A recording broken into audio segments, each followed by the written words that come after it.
Tokyo, AFP. The abdication of Japan's Emperor Akihito on April 30 will quite literally mark the end of an era, the Heisei era of his rule, and highly secretive talks have been going on for months on what to call the next one.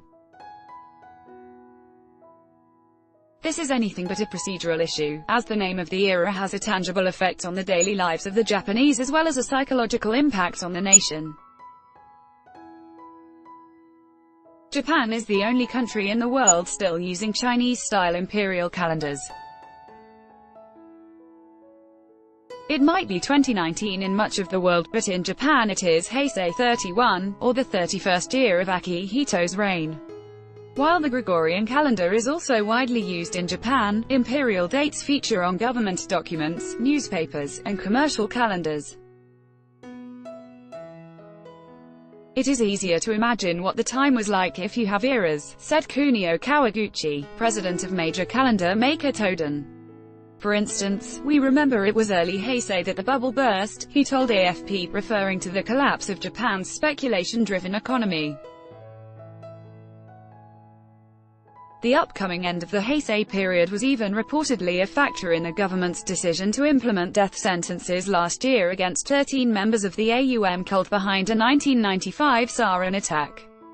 Government officials apparently wanted to draw a line under the cult's attacks before the Heisei era ends. All 13 executions were carried out in July.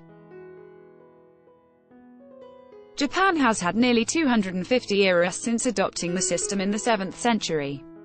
In the past, emperors would switch era names mid-reign to mark a fresh start after natural disasters or crises. But more recently, an era has run the entire length of a monarch's rule. Crown Prince Naruhito ascends the chrysanthemum throne on May 1.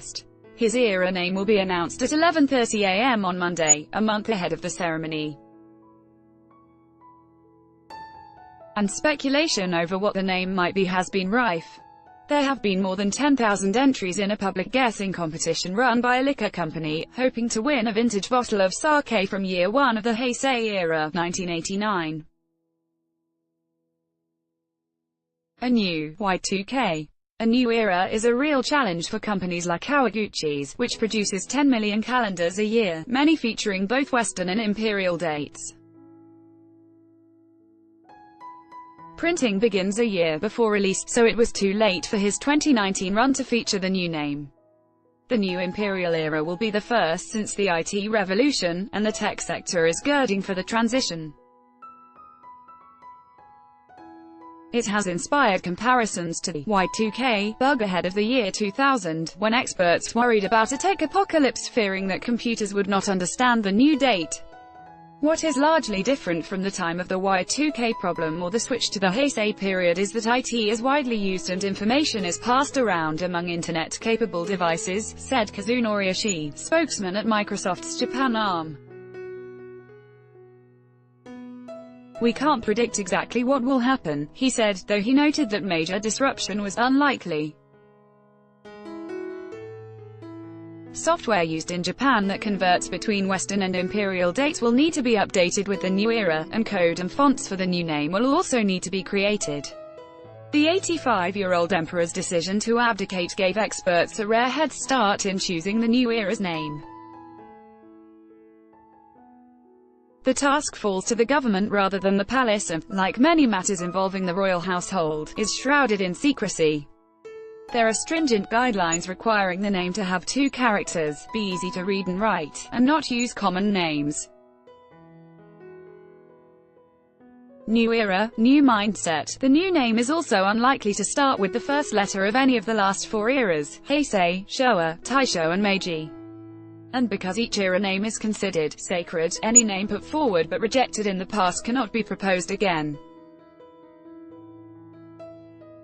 One of the few people familiar with the challenge is Junzo Mataba, a former bureaucrat who helped look for new names during the last years of Emperor Hirohito's Showa era, in the late 1980s.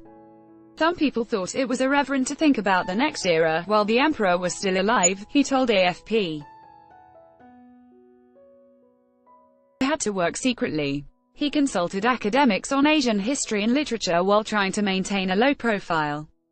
I found myself caught up in such a difficult task. I was sitting under the sword of Damocles, the 83-year-old told AFP last year.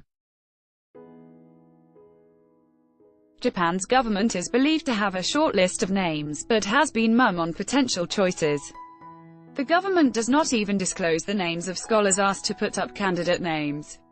A 9-member panel is to make a pick out of the candidates. Parliament leaders' opinions will be heard on it, and then cabinet ministers will meet to give the final go-ahead.